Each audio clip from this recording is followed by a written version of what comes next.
Adequate notice of this meeting has been provided to the public and the press on January 6th, 2021, and on January 7th, 2021, and was posted on the bulletin board in the municipal building in accordance with the Open Public Meetings Act, NJSA 10:4-7. Roll call, please. Vice President Auberger, Here. Councilmember Chili, Here. Councilmember Pitsker, Here. Councilmember Weller, Sorry, here. Council President Shortway. Present. Okay, can you salute the flag, please? Please rise. I pledge allegiance Allegiance To to the the flag of the United States of United America, America and to the republic for which which stands stands one nation, one nation God, under God, indivisible, with liberty and justice for all. Thank you.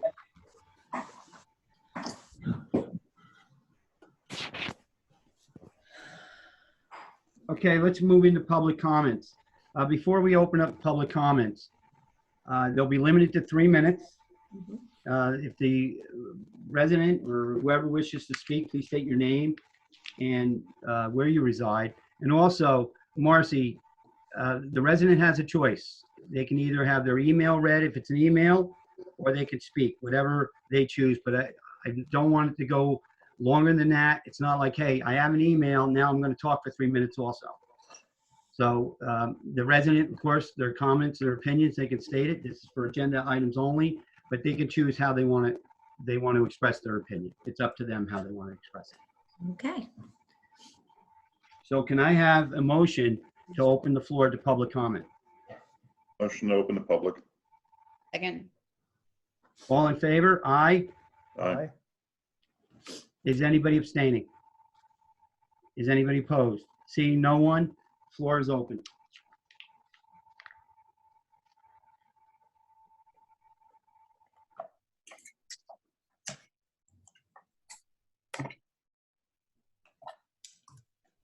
I see no hands. Council President, oh, wait, sorry, one just went up.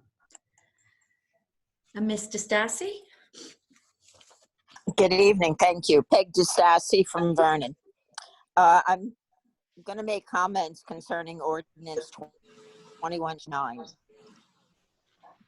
This ordinance is requesting an increase to 3.5% over last year's budget, and I find that is unacceptable. How much do you think you can burden your fellow residents with? Between the huge increases we have already been hit with, the reassessment impact, and its increase that has impacted us well over $2,000 over the last 3 years. The projected Board of Education loss of federal aid, we are maxed. You do realize, I hope, that many residents have incurred income loss during the COVID pandemic. In addition to that, they have also had additional childcare expenses to care for their children who have been under the virtual mode. In some cases, that has amounted to over $1,000 a month, as I know that's what my daughter and son-in-law would have to pay. It is time for you, the budget creator, to go back to the table. You must make your budget fit within the 2% cap. There are many steps that can be taken, starting with the most obvious, reduce discretionary spending. You can place a spending freeze. You can place a hiring freeze and/or furlough days, as you have done in the past. You can also offer retirement options for early retirement to reduce the cost of salaries and benefits. Remember, we are also suffering budget constraints as individuals, but we have no options to pass the shortfall on, as you are trying to do. We have had to make major adjustments in our budgets. We have cut things, we have delayed plans, and we have gone without. So please, I beg you, do not pass more financial burden down your fellow residents of Vernon. Do not pass this ordinance. Thank you very much. You're welcome. Anybody else, Marcy? Yes. I have Matthew Conway. Mr. Conway? Can you hear me? Yes, Mr. Matt Conway, we Okay, can. thanks. I'm Matthew Conway in Highland Lakes. I just wanted to also call in about ordinance number 2109. And it really just, the previous caller had really said quite a lot of stuff that I had wanted to say as well. And I'd also like to ask that these ordinances or any of these tax increases, if they should be put on the ballot for the people of Vernon to decide something that's a large, like a large increase like this. I think we should have a say in it. And that's, I'd like to see these things to be put on the ballot and ask the public if it's okay for these types of increases. I understand the regular budget stuff, but this is, it's just every time I mean, I just got reassessed myself. My taxes increased again, and now I'm looking at this. And I just think it's time to start involving the residents of Vernon. That's all. Thank you very much. Is there anyone else, Marcy? Yes, Peg Destat, I'm sorry, Jessica Palladini? Good evening, Jessica Palladini. Matt and Peg just reminded me about this budget. This budget is outrageous. It's just it's the biggest budget increase in I can't even remember how long, well over a decade. And this budget increase simply said, Vernon taxpayers, we don't care about you. This budget increase is unbelievable. Thank you.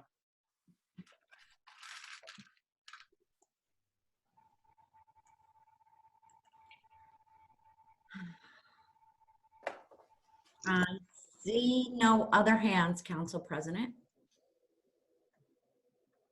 If no one else from the public desires to speak, may I have a motion to close public comment?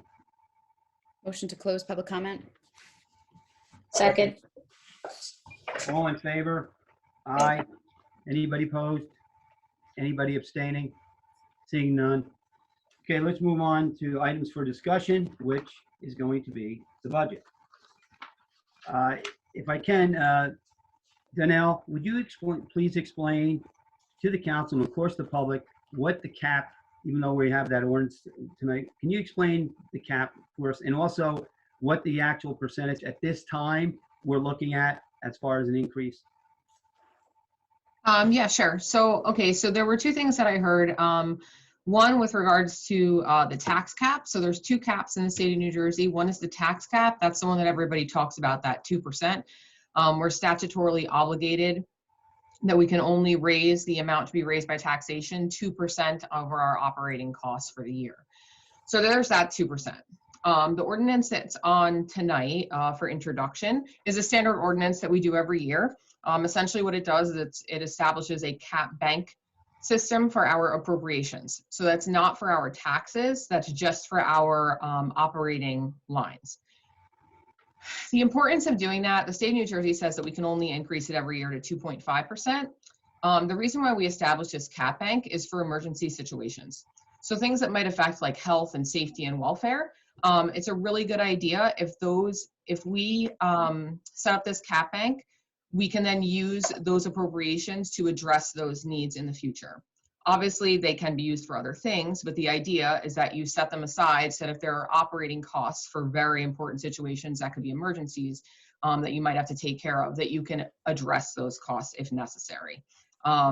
Right now, just for example, we currently have our Department of Health through Sussex County. If for some reason the county said, we don't want to do that anymore, you have to provide your own Department of Health, we would need to be able to incorporate that into our existing operating lines. That's not an outside cap item. So again, that's just something small that we might have to account for, which is the reason why we establish these cap banks. Again, it's for appropriations, not for tax increases and not for the amount to be raised by taxation in the budget. That being said, I think the second part of your question, Council President, was with regards to the increase that we currently have sitting in the budget. So after our budget hearing, the last meeting, I made a couple of changes, went over it with the mayor, and right now we're looking at a less than a 1% increase in the total budget cost. So it's not this 3.5% that you're seeing in the appropriations cap bank ordinance tonight. It's less than 1% currently. Thank you. So Danelle, you're saying the increase, the budget is 1% higher than last year's? Less than 1% higher than last year. Okay. And that's 0.68, I also, believe. 0.68 to be exactly 0.68% increase Right. over last year. so just to clarify, this ordinance is for basically emergency funds if we cannot handle, whether it's a health crisis like COVID or something else where the county's not going to support us. That cap is there for us to utilize in those areas, correct? Right, so it would be for next year. We're not going to be using our cap bank this year. It would be for something next year. So again, if something crazy happens, and we had to, again, these are just examples, like having a new health department, or increasing staff for some health crisis or emergency, we can do that because we have the ability to use that cap banking. Again, we still would have to meet our 2% tax increase cap. That still doesn't change. We still have to abide by that 2% tax increase cap. It would just be for the appropriation side. And we were under the 2% last year by about 60-something thousand, correct? I would have to double check that. I don't want to comment without knowing the right numbers. And I mean, when we finished the last budget hearing, we were closer to 2%. So in the time from our last budget hearing to now, you were able to identify some other cost savings along the way. Right. Absolutely. Good, nice job. Yeah, great job. Go ahead. I'm sorry. We haven't actually introduced a formal budget document. And I guess this is a discussion period. This is a discussion period among us, right? Mm-hmm. And we've had a lot of those discussions. What some of the members of the public may not know, that we had last Wednesday we had a budget meeting. It was a public budget meeting, and we did have individuals who tuned in.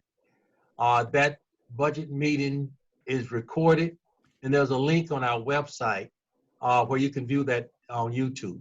And the reason that's kind of important is that at that budget meeting, we reviewed every department's budget line by line. And I believe it was almost a 3.5 or 4 hour budget meeting. And I do realize that there are some individuals who are here tonight who may not have been at that budget meeting or may not have had an opportunity to see that budget meeting. So if you will, Mr. Council President, let me just briefly provide the 7 major categories that this budget entails. And it's really, in my view, a very bare bones budget. So seven categories account for 76%. That's almost 80% of this entire budget. And those categories are, number one, the category that covers the cost of our police, radio communications, and our animal control needs. For that, we have budgeted $5 million. That category covers 18% of this total budget. Number 2 is the category that covers our payments into our infrastructure capital improvement fund and payments on our town's debt. That covers $4.8 million. This category covers 17% of our total budget. The third category that covers our payments for our employees' medical, unemployment, workers' compensation, and other insurance. At $3.3 million, this category covers 12% of our total budget. The category that covers the amount of funds that sound accounting practices require that we add to our budget to cover the dollar amount of taxes that our experience tells us that we are not likely to collect during any given budget year. Our tax collection rate, by the way, is 96%. Wish it was 100, but it's 96%. And that dollar amount that we are required to include in this year's budget as a reserve for uncollected taxes is $3.1 million, 11% of the total budget. The fifth category that covers our payments for our road repairs and maintenance, our buildings and grounds, parks and maintenance, and our recycling center and our fleet maintenance. That's $2.7 million, or 10% of the total budget. The sixth category that covers our statutory obligations, such as Social Security, retirements and defined contribution benefits, plus reimbursements that the town is required by law to pay to private lake communities under the Municipal Services Act. Most of us know about it as the Kelly Bill. That's $2.5 million. This category covers 8% of the total budget. And the last and seventh category is the category that covers our contractual sewer payments and our municipal utilities for our buildings. At $2.5 million, this category covers 8% of the total budget. So I think, as you can see, this is a very financially conservative budget that's prepared to cover the town's real needs and not some unreal wants. Thank you, Mayor. Does anyone else have any? Go ahead, Andrew. Two more questions. Danila, can you explain to us why we're moving from 2.5 to 3.5? So again, so the state allows you to go up 2.5% on your appropriations. Moving up to 3.5 just gives, again, the additional ability if the town wanted to. It will not happen this year. It's not in the budget for this year. But next year, if we did meet some sort of emergency, we could use that cap. You can go back and look in prior years' budgets to see the sizable caps that were put aside every year. They haven't been used in any great amount. So I would recommend people can look at that to see the actual numbers and the banks that have been established in the past. That's great. Now, if we were needed to use any of those monies in that cap, would a resolution have to be brought to the council to spend that? You mean in this year's budget? No, if on this cap, you needed to tap the monies out of this cap line, would you have to bring a resolution forward to us? No, so this actually doesn't appropriate funds. Okay. It creates a cap bank. So in the future, you would have to pass it through the budget. It would have to be put into the budget the way, we raise anything else. So if I were to put a new health department in there and I put $500,000 in there, that would be way over your existing limitation. So you would be using some of that banked cap money in order to reach that number. Does that make sense? So you don't actually have an appropriation line for, let's say, $600,000. Okay. You just have a bank set aside so that in the future you can pull that, again, just a number out there, $500,000 from that to meet our obligations that we could have in the future. Okay, very well. Thank you. I do understand that. And then Danelle, if we don't use it, where does that money go? It goes away after 3 years. So in the current year, we have the ability for 2021 to use 2019, 2020, and 2021 cap banks. Okay. And we have not used any of this in the last 3 or 4 years. I would like to double check the other ones. Okay. Yes. Absolutely. They said in the last meeting, something that really drives the budget is the RUT, the Reserve for Uncollected Taxes. And when people don't pay, the rest of us who do pay for the county and the school. They are going to get their money. In the school, I'm going to estimate it's probably 58%, 58 cents on that dollar. And I would say the county's probably about 19 cents, give or take a penny here or there of every dollar. And what gets cut is the municipality. It's the services. It's maybe you can't get one additional truck up there to do the snow plowing. We all know what kind of problems that causes. I think the municipal services are the greatest seen and the greatest enjoyed by our residents, and we need to maintain what we have. I would oppose, and I said at the last meeting, any kind of effort to fund the police or cut back on our DPW. A great job. They're essential employees that provide excellent service for our people, for the residents of this town. So, we're not here to make a profit.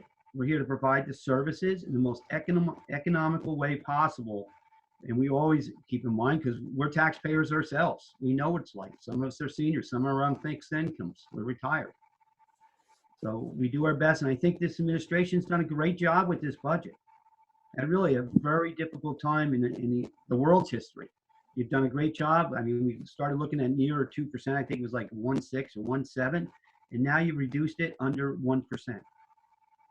So I know how much work, because we've had our sidebar discussions, and I think you're to be commended on the effort and what you've done with this. When I hear I think Mary said 0.68. Yes, That's a great job. 168. What's the Still, time? without using too much of that fund balance, right? It's 600. Absolutely. Last year huge. we used $1 million of our fund balance because it was just a shock and impact of the COVID situation. This year we went back to using about $600,000, what we have normally used, and so when you consider that and all the other economic things, I think it's pretty good. One other things too, Council President Short, where you were talking about the schools getting their monies and the counties getting their money. The municipalities in the state of New Jersey have been designated as the tax collector for the county, for the schools, and for the municipalities. And when someone appeals their taxes, and they win, and the municipality has to give them refund their taxes, the municipality has to refund it. We can't go back to the county, and we don't go to the school and say, give us any money back. We bear a heavy burden for that standpoint. This is the law. We have to manage around a lot of things, and we're trying our best to do the very best we can. You're correct. We are taxpayers too, and we clearly understand. I think that homeowners understand from their own personal budgets that every year everything goes up, and that's true for the things we need to kind of to operate a cost-effective and efficient municipality. And when you consider all of those things, and we still came in with a budget of 0.68 compared to last year, I don't believe it's too bad. Andrew, you were going to have a comment, and I cut you off. I'm sorry. I apologize. No, it's okay. Actually, I'm good with where we're at right now. But again, as Howard has said, I mean, the town's budget right now is under 1%. That's where we're at. We're still waiting for the public. The school's budget is a different number, and when that comes in, that'll be an impact to the taxpayers. But from what we can control from the town side, we're at 0.68, and that's better than the last meeting. So we're moving in the right direction. And just one more thing I'd like to add as a way of measuring the impact of the municipal budget on the average taxpayer. The average home in Vernon is assessed at a value of $206,351. This impact on this budget impact will be less than, it'll be $80-some a year, or just about $6 or $7 per month. I really wish that was all of that the homeowners were going to have to look for. I wish we could say that's your budget for the year.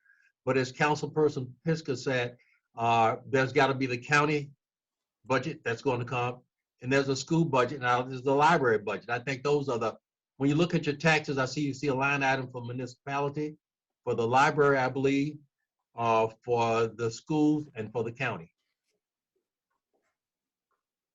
And everyone should know, when we went through this budget, I mean, from last year to this year, there was no change. Some departments had no change, or they decreased their budget.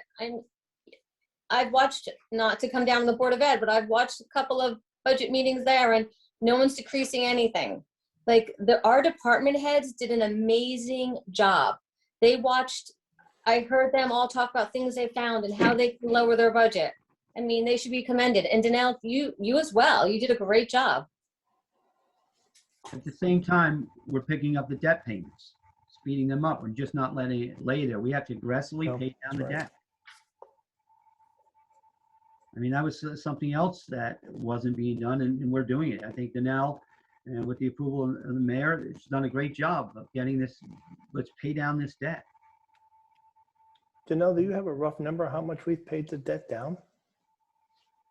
Nope. I don't have Okay. that available for you. All right, that's all right. Numbers, I will Andy. say, Sorry I to will put you say, on for this year, we will have paid off one of our ordinances from 2011, which is a very old ordinance. It has a very lower useful life. We're also paying off a fairly newer ordinance. I think it was passed in 2016 or 2018 that had a 5-year useful life, which really isn't good either. So we will have paid those two off, and then we'll finish paying off another one from 2011 next year. That again had a lower useful life. So we've been trying to snowball that and get rid of the ones that had the lower useful lives, so that if we did ever have to permanently finance, we would have a better, you know, a longer period of time to pay that off, a better rating for that specific bond. And I think Kristen said, the tax assessor said at the last meeting, there are less tax appeals now because we did have the revow. Well, yes. So, I mean, and that brings a lot, because when the town has to refund the money, like the schools and the county keep their share, and we're stuck with the bill. And not only that, when we have tax appeals, we have to pay for our assessor to be away from the office. And in tax court, we have tax lawyers that must be there, and we have tax experts. So it really, tax appeals really cost us. I don't have the figures in front of me, but I have asked for the number of tax appeals that we've had in the previous years as opposed to last year. And I think they should continually go down because of our annual assessments. Anybody else have anything further to say? John? Yeah, I would like to address the mayor or the manager. Capital items, the one was the jib crane for the DPW. I know from when I worked there that the layout of the shop has changed. I'm just wondering if the additional jib crane needs to be purchased, or is it just the fact that due to the newer layout, the one that we have isn't in the best location, and maybe that could just be moved to where it would be more useful? And then as far as the Kubota, I heard that like the attachment was bad, and if that's the case, why don't we just buy the new attachment? And it was also said that it could be repurposed over here at the municipal complex, but my thought is if it could be over here, then it could still be being used at the parks. If it was to come over here as it was stated to be used, it'd probably have to be licensed, because it's going to have to go across Church Street. And the other thing is the band shell. And I really, like I said at the budget meeting, between the economy and everything else, I'd rather see that money go towards paying down some more debt instead of that at this time. That's it.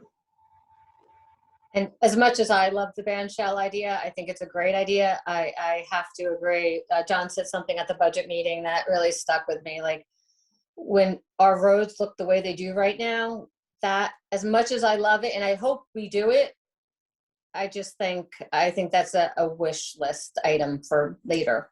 That's just my opinion. Yeah, I would agree. That's something later down the road. I think they're, like, to Tony and John's point about the roads, I mean, that should be the priority. I'd love to see it. It would be a wonderful addition, but not right now. I know. Well, I agree. It is a wish list. Yes. And that's exactly, you know, there's no money in this budget for that item, or any other item, but we're looking forward to capital expenditures. And I hear you very clear in terms of as we move forward, what you're doing, you're giving us your guidance, your feeling that these are things perhaps that if we're going to take something out of that capital budget, we're going to spend the money, let's spend it on something else. That's what I hear you saying. And I hear that. And I'm in the minority there. And it's just, I think it would break down to about $1.64 a year per average household. And we've been waiting for this since like 2015. It might be earlier. I forget when Councilperson Rizzuto proposed this. I just think it's an economic driver, and with the bonds being as low as they are, I mean, we're seeing the gas prices going up. Where are the interest rates going to go on bonds? I just see the whole complex, and that's why I support it. But that's why I love that one can speak freely. It's not personal. It's just where we stand. Yeah. I mean, I've just been waiting for 5 years, and unfortunately, I came from a town that had a band shell, and it was an economic driver in that town when you had the concerts, or you had the Battle of the Bands with the high school different bands and the classical music, movie nights. It was just really good. And I know I'm going back to my childhood, and they had that stuff, but I just see it still right here, and I don't know whenever is going to be a good time. I just don't know when are we going to pull a trigger. And again, I just estimated, and I'm not Donnell Bright, I'm not the CFO, but I think that would come to about $1.64 per household, average household, a year, 1 year. Yes. Anyway, it's just my thoughts, and it's good that we disagree and we debate and we take sides on issues so we see all points. Can we, is there any way we could maybe not do it this year, but put it next year, but again, maybe speak to volunteers, just like that hand-in-hand playground or something like that? Because Carrie, when you're saying all that, I do love the idea. I think it is great for a town. I don't disagree at all. But when John gave his point, I was so torn. I totally agreed with him as well. So I do love the idea, and maybe we could do it with volunteer base. That would be a good thing. Yeah, I think the kits go, a decent kit's about $60,000. Mm-hmm. You got to do the excavation, you got to do the slab for it, but it would be very simple to start with, and you're probably looking at, depending where you go, a useful life of maybe 20 years on it. But something like that, anyway, if we're doing the trail and the pump track, it's still a year or two away, right? Or no? Your vision. I would like to see those projects started this year, and just because we have the money, we approved the capital budget, doesn't mean we're going to spend it right away. Right. So we have it there to go forward to see where we're moving on this. And again, it's the big concept, the big picture. We see this like centralized town center park as an economic driver. And we know I have issues with the scenic byway as far as the route. But the idea I get. And maybe it's time to start making allies and pushing forward. Legoland's opening up. We have a great rapport, great relationship with Mountain Creek. We could speak freely with them. The whole new ownership, their whole attitude is changed. They see the as a community, not just the resort here. Another great ally. I understand Minerals is paid in full too. Maybe it's time to bring Minerals in. You bring Minerals in, that would help them at Crystal Springs. It's the same ownership. So you have the hiking trails, the marketing, all together. Selling Vernon is not the place to drive through it, but actually stay here. And we did a lot of work. We passed the short-term rental ordinances and attached that to the hotel occupancy tax, and that'll help with recreation and the maintenance, saving for future Maple Grange fields. So there's more additional income. Last year was an anomaly. We're in a pandemic, right? How many are there? So it was the last one, 1916 or whatever. So anyway, we have that, and we're only down maybe $30,000, $40,000. And again, I'm guessing, I have no figures in front of me, so I'm doing everything by memory. But what we can do if we stop the infighting and start marketing this town to come in here. We know we have 2 developers looking to come in. We've had the Circle K. We know there's another one looking at Theta. And I think we are going to see a lot of economic development. I mean, the building department, I want to see salaries cut, but you have made your points that, and John, when you're saying service is definitely improved, because when I was mayor, you were the one bringing the complaints to me left and right. I mean, we got to be poised. We got to be ready to go into action if all this starts coming in, as we all start moving, and people are watching. I mean, as awful, as horrible this pandemic has, it has showcased Vernon. I mean, you go on 94 or you go on 517 and look at the people. There's all things. So just because you build it doesn't mean they'll come. They did come, and it came by the hundreds. I mean, I go down 517, count 75. I think that's the maximum. Cars would be there constantly changing over. And then you go 94. They bought that whole parking lot, Heaven Hill did. And you look at the dozens and dozens of cars are there. So it's time we need to go forward. And I think we can put this all together and work together. And that's why I thought the amphitheater was something, you might not start that till next year, but let's put the money in if it's not going to cost that much and we have the influx of additional cash. And the whole thing, we've heard it all with the Baldwin property and stuff. We've showed it's not going to be a negative economic impact on that. We've gone through that over and over again. So let's just work together. Let's get this budget passed. You just state your concerns, and I know the mayor and Chuck and Danelle have always made themselves available to myself for to answer these questions. So I think you guys are doing a good job. I really do a great job. I just, I just like to echo your statements in terms of your optimism about Vernon. I am very, very optimistic about this town. I really am. I've got 2 grand openings of small businesses that I'm going to be at this Saturday. And there are some other things on the horizon. And there's so much interest in this town. I promised the council that I would re-engage again with Legends. And I have, and there's some discussions and some things going on. Before I bring anything to the council, I want to make sure it's real, and I want to make sure it's firm. But there are some very good possibilities that exist. We've got our largest taxpayer in town, who seems to be doing fairly well. Last year, in June, they paid their entire sewer debt to us in June for the entire year. And I would not, and that's Mountain Creek, and I would not all be surprised if by March, we didn't have in hand the entire payment for the rest of this year. It's money that we can use. And people, there's a lot of positive stuff. It costs to operate a government, and we're trying to do that in the most cost-effective and efficient manner. But we need to be visionaries. We need to look out. We need to make sure that we do the best for this town, not only while we're here, but set things up for the future. Because we know that there are some things that we're dealing with now. People, Mr. Shortway and I keep talking about 2023. There were some decisions that individuals made that we have to deal with. We want to make sure that they're not decisions that we make that's going to hurt the town, but going to help the town. And we are looking from a positive standpoint of that. I think that we are a town on the rise. I really do. If I could interject one thing here, Councilman Auberger, I will look into the questions that you had with regard to the jib crane and the Kubota and get back to the entire council. Thank you. Anybody else have anything else to say? Okay. Let's move on then.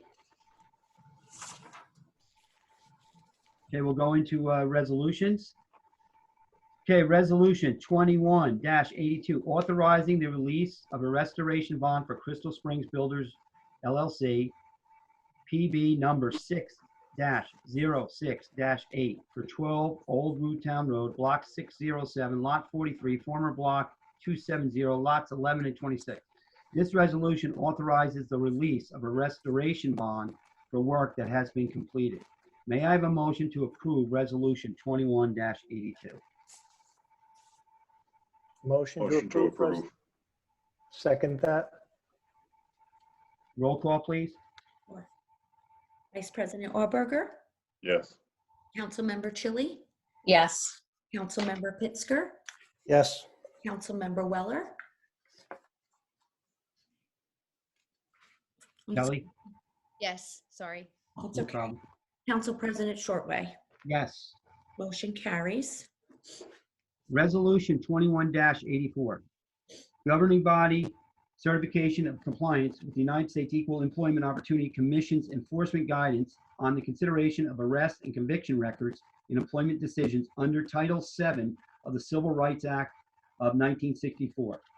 This resolution certifies that Vernon Township's hiring practices comply with the above referenced enforcement guidance. May I have a motion to approve Resolution 21-84? Discussion. Discussion, go ahead. All right, we're on the whereas the members of this governing body have familiarized themselves with the content of the above reference. I just got a link, and I know it's a lengthy content, and I know Tony and I are both new. I'd like to postpone this for one meeting so that we can actually get boned up on this? Because we have to sign this and I want to be up to speed on understanding what I'm signing. So Andrew, do you understand you want to postpone this next meeting? You think Next 2 meeting, would be enough? that would be enough. Is there a second? Second. All in favor? Aye. Aye. Is anybody opposed? Is anybody abstaining? See no one. Marcy, can we put that on the agenda for the next meeting, please? Absolutely. Thank you.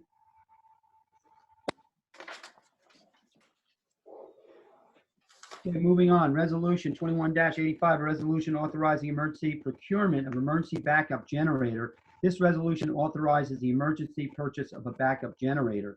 May I have a motion to approve resolution 21-85? Discussion. Discussion, go ahead, John. In reading this, it suffered irreparable damage. Was that due to something with our service contract company, something of their neglect? Like a few years ago, we had a problem with a generator by town hall. It doesn't appear so. The issue that caused the damage was that there were mice in there, and they can come, unfortunately, at any time during the course of a winter. And obviously, they came and hit it at the worst time, and it subsequently shorted out and caused a little bit of an internal fire that completely ruined it, although it was 20 years old at the time. Okay. Thank you. And in addition to this, Chuck, is that this is just for the purchase of the generator, not the installation or removal of the other one, correct? That's correct. All right. Do we have to put that on there, or does that come out of another set of funds? That'll come out, that will be, we don't actually have the cost for doing that. As it has been happening, because we had to purchase a generator for another part of town for the radio, one of the radio towers. And it took us, I believe it was a little over 2 months to procure that. This one, it will likely take at least 30 days or more. So we have time in which to get some proposals for the electric to install it. And how are we managing right now without that generator? Not well. Fortunately, we hopefully will not have any storms. We had to have Cross your fingers. fire department, correct, Councilman Allberger? Yes. They came over with lights to light up the building because in addition, when you have no power, obviously you did not have the lights. They were able to work through a storm by having light provided by the fire department with a light bar. And we're already ahead of the game because we're going to be putting a generator on the existing pad from the old one. So all of that is done. Correct. Great, thank you. Anything further? Okay, look, do we have a motion? Motion to approve resolution 21-85? Is there a Second. second? Your choice, Marcy. That was a Oh, I tie. got it. Yeah, I got it. Roll call, please. Sure. Vice President Warburger, Yes. Councilmember Chili, Yes. Councilmember Pittsger, Yes. Councilmember Weller, Kelly? Yes, is my mute's not on. I don't know why you guys No. are having trouble hearing me. I'm sorry. that's all right. Council President Shortway, Yes. motion carries. Resolution 21-86, resolution authorizing the issuance of not exceeding $15,235,844 bond anticipation notes of the Township of Vernon in the County of Sussex, New Jersey. This resolution authorizes the issuance of bond anticipation notes. May I have a motion to approve resolution 21-86?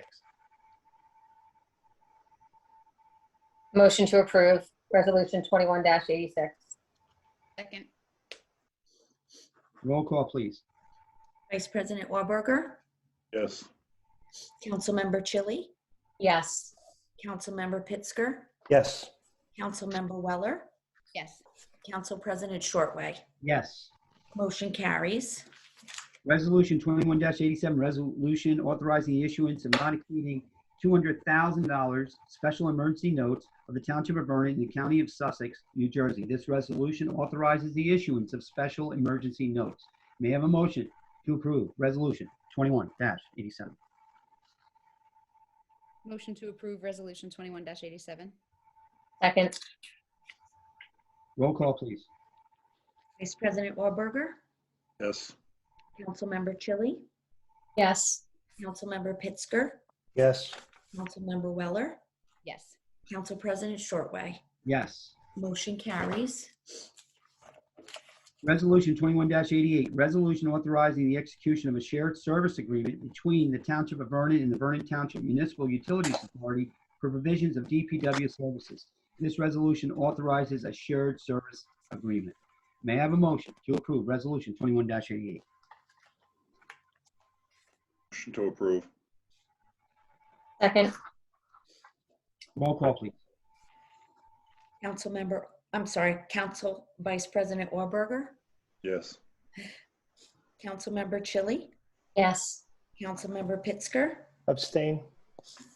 Councilmember Weller, Yes. Council President Shortway. Yes. Motion carries. Resolution 21-89, resolution endorsing intent to include step placement terms in the Township of Vernon and the UAW Local 2326 Collective Negotiations Agreement. This resolution endorses intent to include step placement terms. Is there any discussion on this? I would like to make a motion to postpone this. And my reasons are I would like to go through the department head salaries to see where they're set already. And I'd also like to go over the contract again, even though as mayor, when it came about, I want to go over the retirement benefits.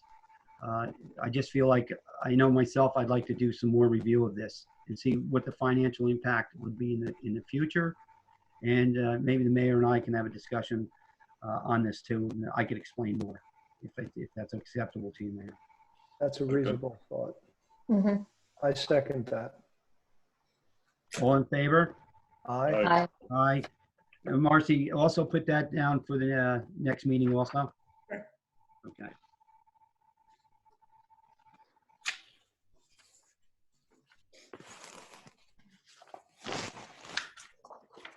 Okay, introduction, reading of proposed ordinance, ordinance 21-09, calendar year 2021 ordinance to exceed the municipal budget appropriation limits and to establish a cap bank, New Jersey SA 40A, semicolon, 4-45.14. This ordinance authorizes the increase of budget appropriation limits and to establish a cap bank.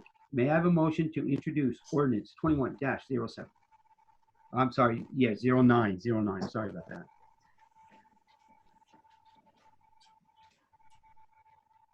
Do we have a motion? To introduce. Okay, John's motion, Second. Tony on the second. Roll call, please. Vice President Warburger, Yes. Councilmember Chili, Yes. Councilmember Pittsger, Yes. Councilmember Weller, Yes. Yes. Council President Shortway. Yes. Motion carries. Only by one bark, right? Right. Okay, public comments, limited to 3 minutes on any topic. Please note public comments are limited to 3 minutes per person. May I have a motion to open the floor to the public? Motion open the floor to the public? Second. All in favor? Aye. Aye. Anybody opposed? Anybody abstaining? Seeing none, the floor is open. Okay, I do have two emails. I'll read them first. This way I won't forget, if that's okay. Sure. The first one is from Cindy Lenhoff, lives in Vernon. She said the Tennessee Gas Pipeline East 300 upgrade poses an unacceptable health risk that the public is largely unaware of. The policies that govern industrial site approval fail to protect the public from immediate and long-term health implications. Compressors create toxic air pollution that increases risk of most major human disease, including cancer, heart disease, lung disease, endocrine disorders, and birth defects. Benzene and formaldehyde levels have been measured near compressor stations that far exceed cancer-causing thresholds. These compressors have been found to emit up to 10.5 million pounds of toxic emissions over a 6-year period. The negative implications to our town and to our state are enormous. Many compressors are built in rural areas, but just because we live in a less populated county does not mean that we don't matter. Why should our families suffer from these health risks so that TN Gas Company and Con Edison of New York can profit? Please remember this project offers no benefit to our town, only risks. These threats are not theoretical. Just in our nearby area, residents are suffering from health problems in Wantage, New Jersey and Minisink, New York. An elementary school was forced to emergently evacuate during the construction of a compressor in Roseland, New Jersey, after a large amount of gas was released without notice. TN Gas Pipeline has damaged Lake Lookover in Hewitt, New Jersey, and has caused mudslides, flooding, and impact to wells in West Milford, New Jersey. A flash fire at a compressor in Branchburg, New Jersey, injured 13 people, hospitalizing 2. Governor Murphy stopped a compressor from being built in Franklin Township, New Jersey, after communities banded together to oppose it. He can do the same for us, but only if there is enough pressure. The borough of Ridgewood and Wantage have already opposed this project. We must oppose it as well. What additional health risk will we accept in our town? A child with cancer, a parent with a heart attack, a neighbor in the ER with an asthma attack? If we value the health of our communities, our family, our children, then we must acknowledge that increased risk of cancer, heart disease, and breathing problems are not acceptable. I ask the council to do everything in your power to oppose this project. Thank you. I also have an email from Eric Gorovoy. Let's see, he resides in Vernon. His questions and comments are, if you look closely at the typography line shown on our published map of the proposed town center Greenway Town Center Trail and 1820 Black Creek Drive property area, you will find that there are many areas that will be challenging to make the trail ADA compliant for elderly and wheelchair accessible. I'm certain you are already aware, the closer the top lines, the steeper the terrains and vice versa. It will take contractors, engineers, architects, professional job site planners, and excavating paving contractors to grade and move large amounts of soil to achieve the correct pitches and slopes. Then landscaping tree shrubs will need planting to make it look park-like. Just all of this alone is going to cost the taxpayers much more than the cost of the Baldwin parcel alone. The remaining money that will be left in open space fund will be used for other things that Harry Shortway mentions in his post on Facebook page yesterday, where he outlines his plan for the trail from the municipal complex building parking lot to the MC parking lot. Even though it might be a nice walk, it's not even close to anything. Shopping, stores, restaurants, bars, etc. It is your undisclosed intention in the near future to be working on passing more new ordinances to complete the trail from MC North down to MC South. If so, do you know how much more money the trail extension will cost with or without a trail extension? Just to complete the first sketch, it will cost way more than the $1 million we put away for the open space fund. I would love to see a 3D map of this project showing the proposed bathrooms and adjuncts, bicycle track, amphitheater, garden, dog park, shop locations, as well as available parcels and properties. With a 3D map displayed in the municipal building foyer, every taxpayer can not only visualize the project, they can actually see what the entire proposed trail entails instead of reading cryptic notes from Council President Harry Shortway, trying to explain it online to individuals that actually read that Facebook page. Let's see what you are actually proposing to do, along with a true estimate and budget of the costs involved from start to finish. Then let the people vote on it by referendum. This is the job the elected municipal government is supposed to do. That is to do the work with their constituents that their constituents want done. We also know that the town center debacle cost the taxpayers something crazy, somewhere upwards of $28 million with overruns. What is our estimated actual cost of the trail from nowhere to nowhere? I truly look forward to the ADA compliant trail system build out with amenities, and also believe it can be a wonderful feature and attraction here in Vernon Township. I have some concerns and would truly appreciate being able to see it in 3D prior to investing all $1 million US to open space funds, little bits of a time, instead of the project's overall total cost. Thank you, Mr. Mayor, and all the town council members for your time, and await your response. I yield back all my remaining time. That is it. Thank you. I now have Natalie Burseri. I'm probably saying that wrong. I apologize. No, that's okay. Bucherry. Okay. Hi. Hi. Thank you. Thank you for allowing me to speak. I'm sure you all had a chance to read my email that I sent yesterday. I know it was a weekend, so I apologize about that, but with life and work, I'm not always able to catch up on meetings. So I was trying to catch up. I did note some specific questions in my email, so I don't want to reread that to you. I hope during the open comments that perhaps some of you will be able to take that time to answer the questions that I had. I did want to kind of specifically I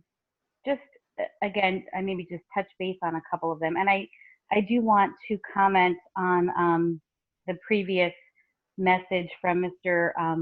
Gorvno. I'm not sure if I'm pronouncing that correctly, but I think a 3D diagram model is an excellent idea, something that as a town we can kind of gather together, look at, even kind of probably get some excitement about this project. I think, I'm definitely invested in our community and I want what's best for our community, but I do have some questions and concerns. And of course, it does usually come down to money, and specifically some things that I think are not part of any cost analysis that I've seen. So, and if they have been there, I know Mr. Shirtway, you did mention that you have talked about this a lot, and I haven't caught every meeting. So if it's possible to kind of summarize the cost analysis, I would really appreciate that for, paving parking lots, maintenance, bathrooms. I did see a note about turf, and that is a concern because we did just pay quite a bit to redo the turf at Maple Grange. I see the benefit of turf. I did vote to support the repair and maintenance of the turf at the high school when I was on the board last year. So I see the value in that, but I know there's a really large cost to it. So maybe I misunderstood that, but I did see a note about turf there. So if you would be so kind to kind of just look at my questions, respond here in this forum, that would be great, because then other members of the community could hear it, or respond, as one voice. I understand you are a council working together, so the president or the mayor responding would definitely be helpful, and I appreciate that. Thank you. You're welcome, Natalie.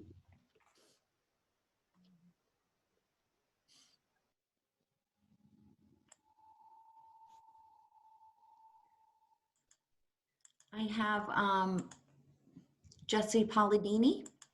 Okay. Good evening again. Natalie Bucherry's comments were excellent. I just want to say, I'm going to go a step further, and I want to say that I think the petition people had the right idea about putting this out to a vote to the public on the ballot by referendum. Just like we did for the 30% of the open space fund, and just like we did when Maple Grange Park went on referendum for the public. This is a very big project, and I think you should put it on the ballot for a public vote. See what the people want. If the people want it, then so be it. And if they don't, then I think you need to listen to them. We have no cost analysis, none whatsoever. In my head, as I go through costs, I get well over $1 million for building roads, building parking lots, buying property, and that sort of thing. I defy anyone to say that it will not cost $1 million. But we don't know because we have no cost analysis. We have no plan. I know you like to say, Harry, that there is a plan, but no, we have no plan. We've got no engineer's plan that tells us this is what it's going to look like, this is what it's going to cost, and this is what will be there. Then we've got a huge, huge issue. Well, earlier, I believe it was you, Harry, who said that the Baldwin property is not going to be a negative impact. Well, of course it is, because the area was in the sewer service area. And if it is farmland assessed, you keep saying $28 a year, but what you're not telling the public is that if there was a commercial use there and it was hooked up to sewers or whatever, just like the H&H Plaza, it could bring in 40 grand in taxes. So the $28 thing is just totally nonsense. But there's one question that has yet to be answered, and I'll end it on this note. When I was the recording secretary for the MUA, the Baldwin property was indeed on the map for sewers. I have the map. I have the official maps that went to the DEP. Today, somehow, it got taken off the sewers. And I'm asking, who took it off? When did it get taken off? And by what authority? Now, the other night at the MUA meeting, Harry, you told me to look at the minutes of the council meeting for 2018. I did. I looked at every one of them. You said there was much discussion on it. There was zero discussion in 2018. So if it did in fact happen, was it 2017? Was it 2016? Was it 2019? We want to know, when was it taken off the map? Who did it? That is not clear. But I do know that the 2017 map does have it on there. So I've contacted the DEP because we can't seem to get answers from our. That's it. Alvedini. Thank you.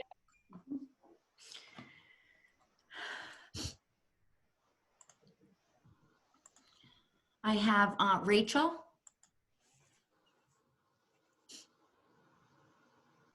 Hi, I'm Rachel Sellen. I live in Vernon. I just wanted to thank all of you for your time today and also for your service to our town.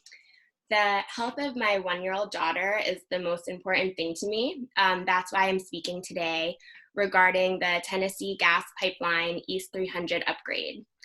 The proposal would result in the construction of a compressor station in West Milford and the expansion of one in Wantage. Compressor stations are dangerous industrial sites that pressurize fracked gas. None of this gas will benefit New Jersey residents. Though the compressor stations would not be in Vernon, they will directly threaten our safety due to our close proximity. There are Vernon neighborhoods approximately 3 miles from the site in Wantage and 6 from the site in West Milford. This will affect us as the chemicals can travel 10 miles or more before returning to ground level. Compressor stations also pollute groundwater. Vernon's pipeline is 65 years old. These compressors would send even more fracked gas at higher pressures through them, making leaks and explosions more likely. Leaks from the pipelines in our town and blowdowns from these compressors emit particulate matter and 70 different chemicals, including 31 associated with heart disease and 59 chemicals known to be carcinogens, including formaldehyde, mercury, and benzene. Benzenes in particular are associated with childhood leukemia. These chemicals increase risk not only of cancer and heart attack, but also stroke, organ damage, birth defects, emphysema, asthma, bronchitis, high blood pressure, nausea, dizziness, headaches, vision problems, loss of coordination and memory, nosebleeds, and allergic rashes. The risk of pipeline explosions in Vernon can result in enormous chemical emissions, emergency evacuations, property damage, and death. Tennessee Gas Pipeline has a poor safety track record. There have been over 100 significant incidents in just an 11-year period with their pipelines, resulting in over $89 million in property damage. This project will negatively impact Vernon's real estate. No one wants this in their backyard. As our governing body, we look to you to protect the health and safety of our community. As a mom, I ask you to keep in mind, infants and children are especially susceptible to illness when exposed to these chemicals. I strongly urge you to oppose Tennessee Gas Pipeline's East 300 upgrade. Thank you so much. Thank you, Rachel.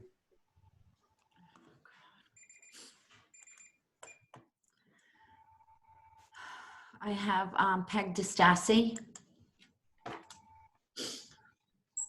Good evening. Thank you for acknowledging me.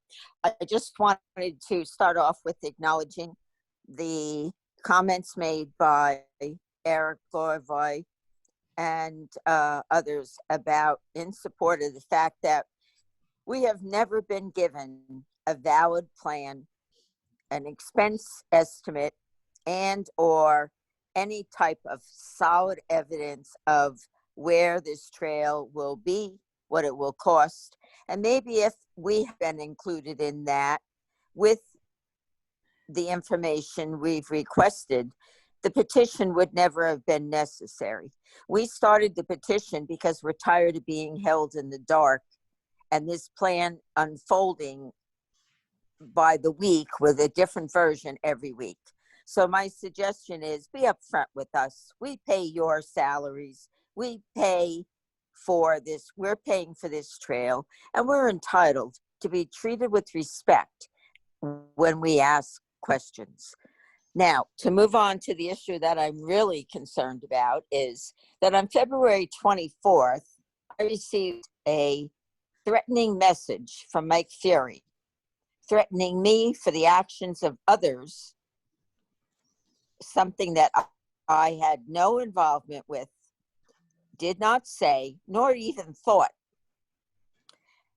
In addition to his comments, it led to others feeling that they had the right to bully me and threaten me on Facebook to the point that I had to block an entire segment of over 10 people and the site itself because it was destroying my life. Now, as mayor, you have stated repeatedly in minutes to the effect of that it is unacceptable behavior on the part of any town's representatives, and it has become the rule rather than the exception, those of us in leadership position must stand on. We must stand together and take action that says to our residents, as well as others who have the ability through social media to view, evaluate, and pass judgment, that the behavior of bullying, public attacking, public demeaning, public hostile name calling, harassment, or threatening will not be tolerated by any representative of our town's government. As of tonight, the mayor and council have stood together to let the people of Vernon know that we find it to be unacceptable and consistent hostile, attacking, and bullying behavior to be a trademark that this government will not tolerate. I do have my First Amendment right that allows me to voice my opposition to the Baldwin purchase. I have done so with steadfast research of every statement that has been made and looking back over minutes and ordinances and resolutions. I have not name called, I have not bullied, nor have I threatened anybody in statements that I have posted about my research. I too am a town volunteer and have now been put in a position of defending my name and reputation due to the statement made by Mike Fury.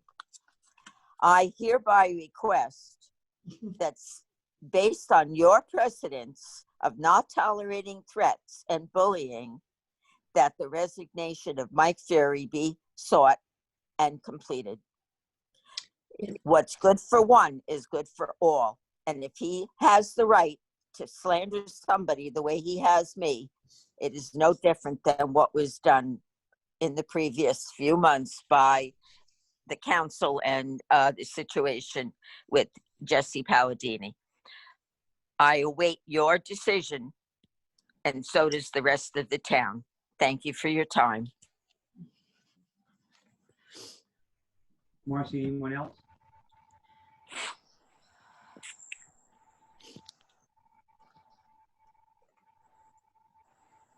Mr. Mazer has a chat. I don't know if he'd like to, he's on here. I don't know if he'd like to speak. Did you want to talk, Mr. Mazer?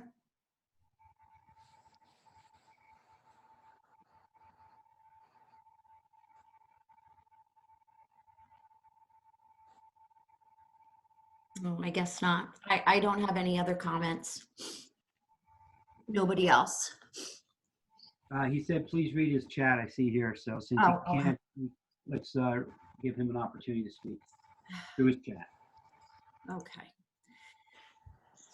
Okay, so this is from Sean Mazer. As a registered architect licensed in New York, New Jersey, and Florida, I work with several developers. I currently have a developer interested in bringing low to moderate income housing to Vernon. However, I have looked over the MUA service map and spoken to the MUA at the last meeting regarding these maps. Where can I find a future service area maps? When I asked the MUA about these changes, they said I had an old map. However, the map I had was the one sent to the DEP.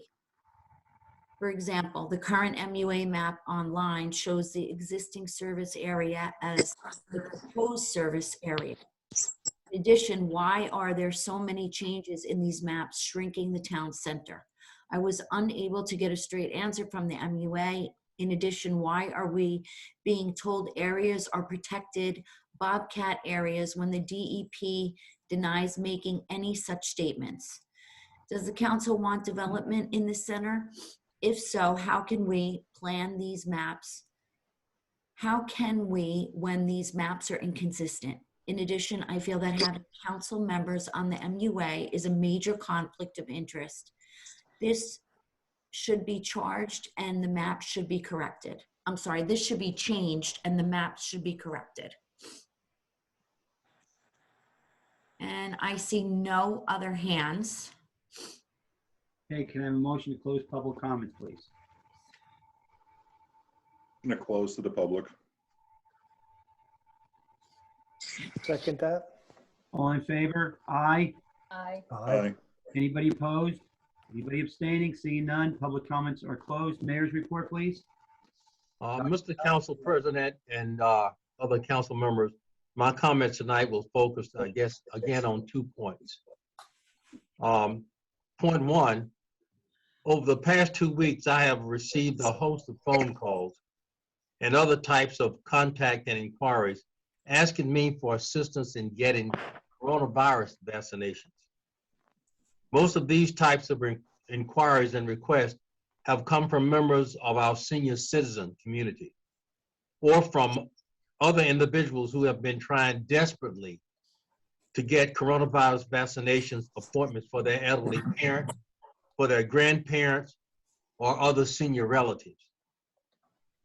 It has quite frankly disturbed me greatly that I, as their mayor, was not able to simply make a phone call or send an email or a text or a letter to get them the coronavirus vaccination appointment that they so desperately want and need.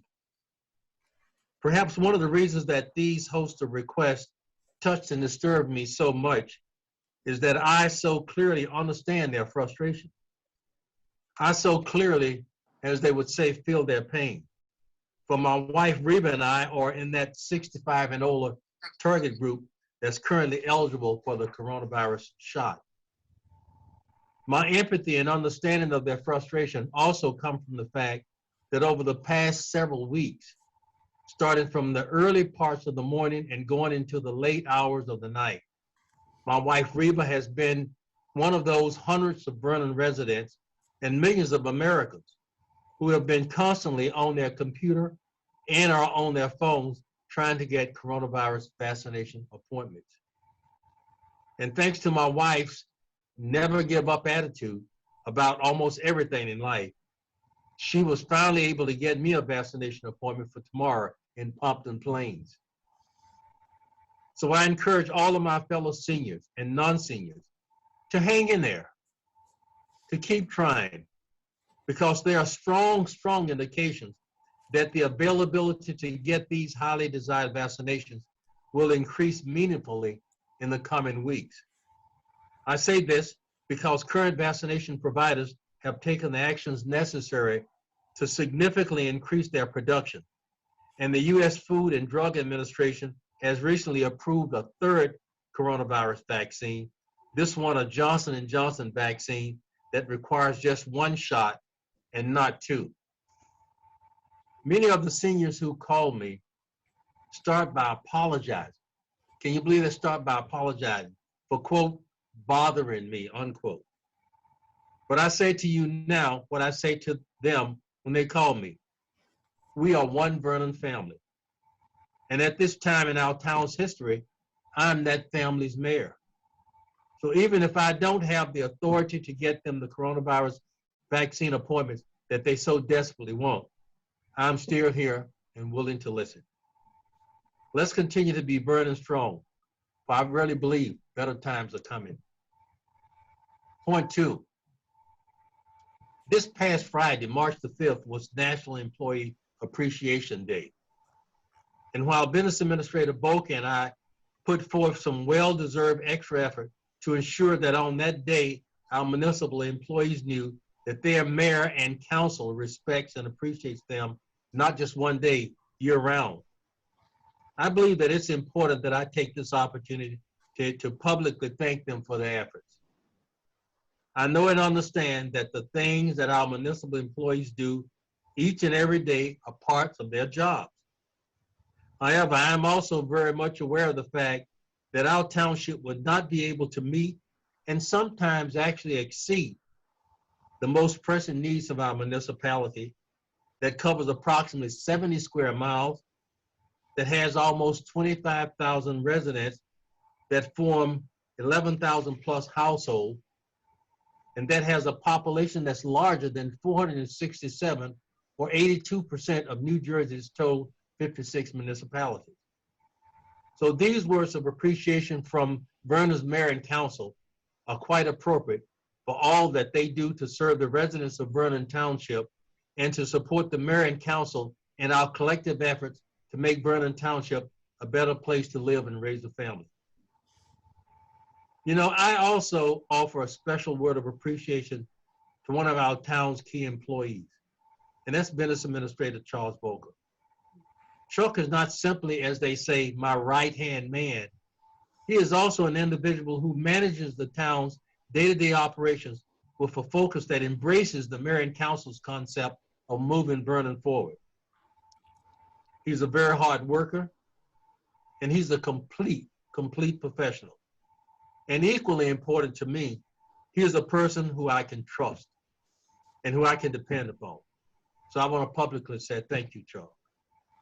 Mr. Council President and other council members, that is my report tonight. Thank you. Thank you, Mr. Mayor. John, would you like to go, please? Council comment? Sure. My pet peeve is back down in McAfee. I see the ladder truck I know was removed back down, the old ladder truck from McAfee. Went back down when we had the bulk pickup last year. And I really think that needs, as I said before, it's an asset to the town. We have to get it sold, and it should be in a more secure location than having it down where it is. The other thing is, I don't know who to address this. I've asked in the past about it, and on February 13th, we had a house fire in Vernon, and I know it was requested of the DPW to come out.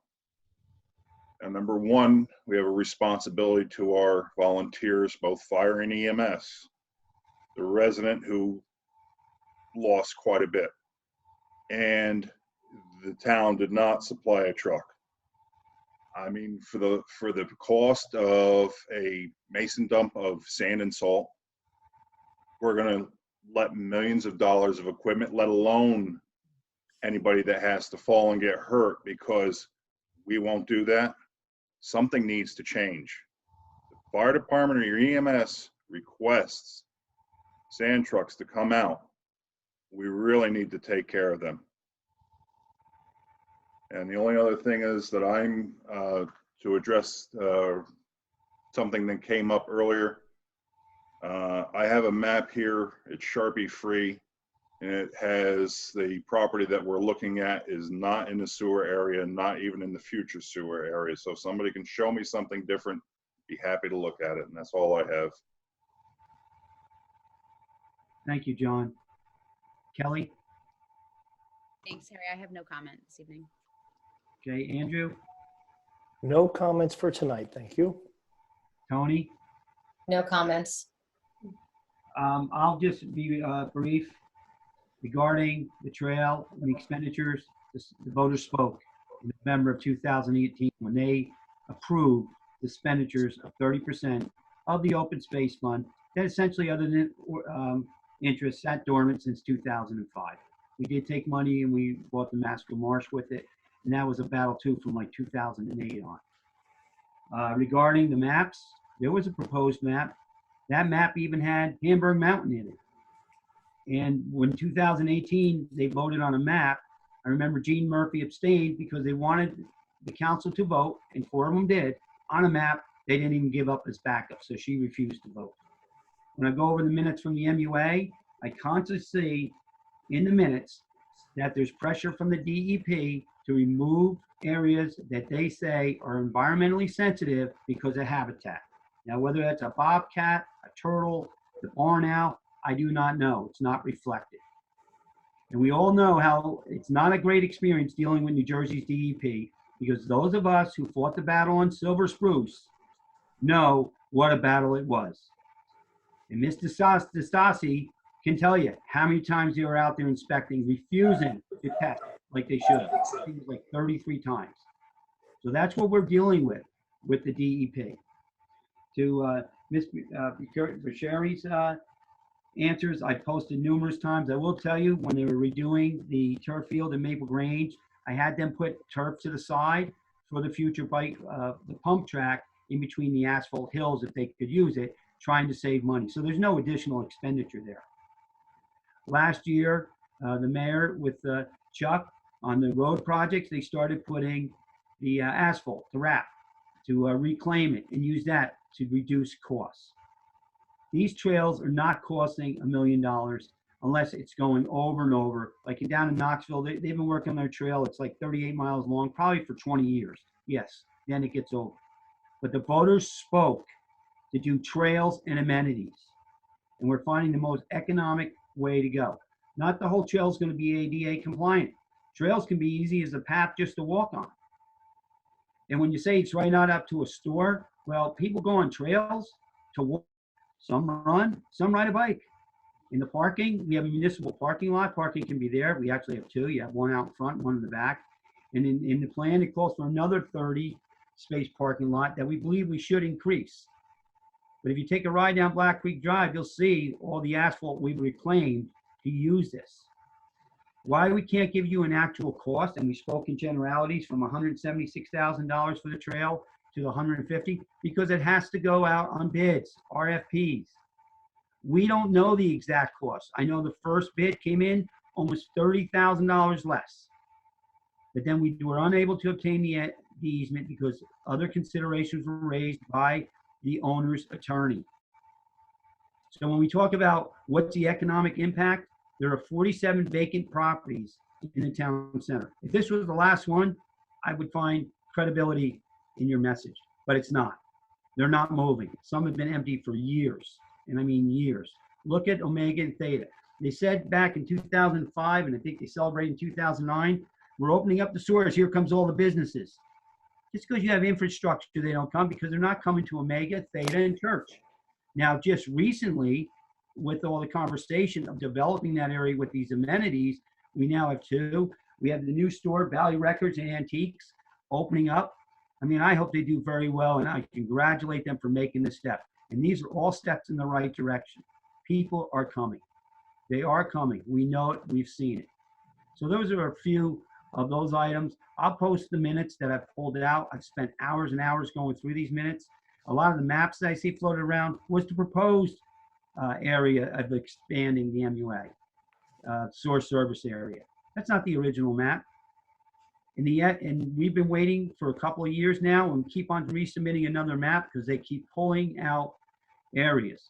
And Andrew, we've had a lot of discussion with this at the MUA, and John, you were also there. They tell us even areas that we're in, they now want them out. Mm-hmm. So again, it's been very frustrating dealing with the DEP on all levels for the last 11 years that I've been involved with government, taking off the time when Mr. Murata was the mayor. So that's where we stand. The voters have spoken, and we need to go forward. The engineer and the planner will give us a conceptual design. I've been told that, and I saw the emails going back and forth. The mayor, thank you for copying me on that. We'll get it out there, but we're going to go forward. Thank you. That being said, I thank everybody for tonight and all the many opinions we heard. May I have a motion, John? Motion to adjourn. Do I have a second? Second that. All in favor? Aye. Aye. Anybody opposed? Anybody abstaining? Seeing none, meeting is closed. Thank you, everyone. Good night. Thank you. Good night. All have a Good good night. night. Good night.